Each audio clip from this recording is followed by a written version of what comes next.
Art Carney was the kind of man who kept perfect time for everyone else's laughter, but could never quite keep the same kind of time for his own life.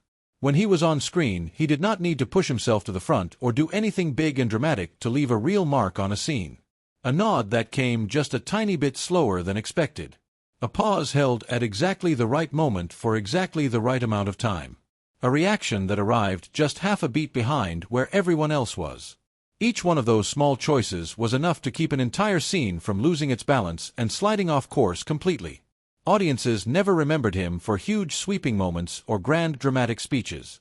They remembered him for the feeling that everything stayed solid and grounded whenever he happened to appear on screen. But behind all that precision and control that he showed the world during working hours, his private life was moving to a completely different kind of rhythm that nobody was keeping track of or helping him manage. There was no script for the personal side of things, and nobody to help him keep time through any of it. The periods of his private life did not follow each other in any kind of neat, orderly sequence. They overlapped and stretched out and then suddenly broke apart in ways that were hard to predict or prepare for. Sometimes he went very far. Sometimes he stopped right in the middle of something before it was finished. From being an actor standing quietly at the edge of the spotlight to winning an Oscar that shocked the entire industry, and then back through years of fragmentation and broken marriages and the daily difficult work of holding on to each single day as it came. Everything in his life existed inside a kind of instability that lasted long enough and went deep enough to permanently change who he was as a person. Art Carney is most clearly and honestly seen not in the polished moments when everything is working perfectly and smoothly, but in the moments when the rhythm stops lining up the way it should. When a reaction comes too late. When a pause goes on longer than anyone expected. When everything can no longer hold the shape it originally had, and yet somehow has to keep going anyway. Art Carney was born in 1918 in Mount Vernon, a small quiet town sitting just north of New York City, where mornings started with the familiar sound of doors opening and feet coming down front steps, and evenings ended with long stretches of silence inside a house that was always full of people because he had 6 brothers sharing that space with him. He was the youngest one in that crowded household where everything and everyone already had their place established before he arrived. Every kind of movement and behavior already had its spot in the daily routine. Every role in the family had already been filled by somebody else before he came along. There was no real room for standing out or doing something different or surprising. There was only room to blend yourself into the shared rhythm that everybody else was already operating on. His father worked as a journalist, and that was a profession that required everything to be steady and precise and repeated in the same reliable way day after day without dramatic variation. Family life inside that house kept exactly the same kind of rhythm. Regular meals, measured conversations, evenings that stretched on with nothing sudden or unexpected ever really happening to shake things up. Art as a concept or a creative path was not something that existed openly in that house. It was not spoken about or pointed to as a direction a person could realistically choose to go in. In those long quiet evenings there was something else sitting alongside the regular household rhythm though. A glass would get set down on the table and then picked up and then set down again, and that pattern repeated across many evenings and many years without anyone ever naming it directly as a problem or addressing it as something that needed attention. It moved from one conversation to another and lived in the silences that opened up between 2 people sitting across from each other at the table. For young Art Carney, that image was just a familiar part of the background from a very early age. He did not try to separate himself from that environment or push away from it. He stood inside it and watched it carefully. At school he participated in the activities that were expected of him, but his attention was never really turned outward toward the obvious things everyone else was focused on. Instead, it settled on the kinds of details that most people walked right past without noticing. A sentence that got stretched out just half a beat longer than it needed to be. A voice that dropped quieter at the moment when a storyteller started to lose confidence in what they were saying. A pause in a conversation that somehow completely changed the feeling in a room, even though nobody could have explained exactly why or how. He stored all of those observations away inside himself, not so he could repeat them to someone else later, but so he could figure out how they worked and what made them do what they did. His first small experiments with performing happened in spaces so informal that nobody would ever have called them a stage. He would change his voice to sound like someone else, or repeat the exact way another person had emphasized a particular word, or hold a silence out a little longer than felt comfortable just to see where the reaction started to build. There was no loud laughter rewarding him for any of this, and no immediate attention coming his way from anyone. only the slow, quiet repetition of someone feeling their way carefully toward a rhythm they themselves had not yet found a name for. That ability did not suddenly appear all at once as a clear, recognizable talent. It built up slowly the way any habit builds over time. A young man practicing the art of listening before speaking. Learning how to hold a beat and let it breathe instead of pushing it forward too fast before it was ready. At that point, there was no actual stage to test any of it on and no audience to tell him whether he was getting it right or not. There was only a young person standing in familiar rooms, gradually learning to read the smallest movements and reactions of human behavior in real situations. Movements that would later, when they finally got placed under proper stage lights, still carry all of that original reality inside them because they had been learned from actual life and not from a performance manual. In 1937, when Art Carney was just 18 years old, he left the familiar world of Mount Vernon behind and stepped in front of a real microphone for the first time, a microphone where every sound he made no longer belonged just to him but traveled outward to reach people he had never seen and would never meet. His first performances were not grand, impressive beginnings that announced themselves loudly to the world. Soft lights, narrow stages, not many people in the seats watching. But the rhythm had started changing in a real way.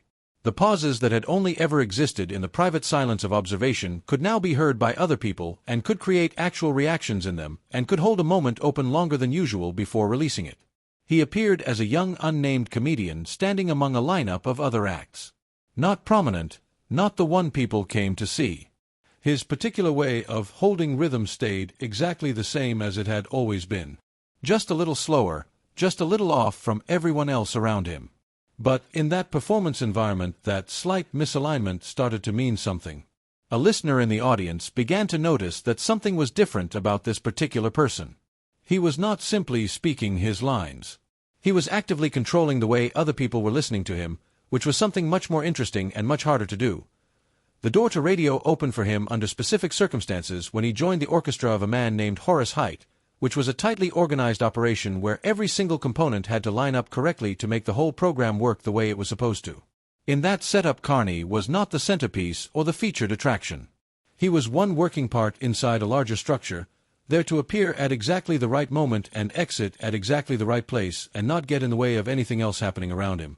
But that position actually allowed him to keep doing the thing he had always been best at, which was listening to the entire space around him carefully before he decided to step into it. A radio program called Pot of Gold started broadcasting in the late 1930s and became one of the most widely heard programs of its time. Inside the fast-moving current of music and narration that drove the show forward, Carney showed up through voice imitations, shifting quickly and convincingly from one character to a completely different one in just a matter of seconds. There were no pictures or faces or costumes to help him.